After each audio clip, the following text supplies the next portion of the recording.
ইয়া পাক পরদেগার, মালিক গো, আপনার নামে এবং রসুলের নামে দরুদ পাঠ করেছি মালিক। আপনি আমাদের এই দোয়া এবং মাহফিল কবুল করে আনিন মালিক। আল্লাহ, হে মালিক, আপনি তো দেখতেছেন মালিক, এখানে অনেকেই আপনার দরবারে হাত উঠেছে মালিক। কার মনে কি বাসনা আমি কিছুই জানি না মালিক। এই হুজুর, জানেন না মানে আপনার না কই আনলাম আমার চতুর্থ বিয়ার জন্য দোয়া করবেন। মালিক গো, এই দরবারে অনেকে হাত উঠাইছেন। আমার সাথে বসা গরিবুল্লাহ, জনাব গরিবুল্লাহ ও তার হাতখানা উঠাইছেন গো মালিক। তিনি গরিব বইলা তার বউ ঘরে থাকে না মালিক গো।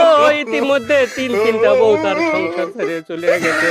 চতুর্থ বউয়ের জন্য তিনি বাসনা করেছেন। মাহবুব গো, তার চতুর্থ বউ যেন ঘরে আসতে পারে সেই ব্যবস্থা আপনি করে দিন। আপনি তো দেখতেছেন এখানে অনেকে হাত উঠেছে, যার হাত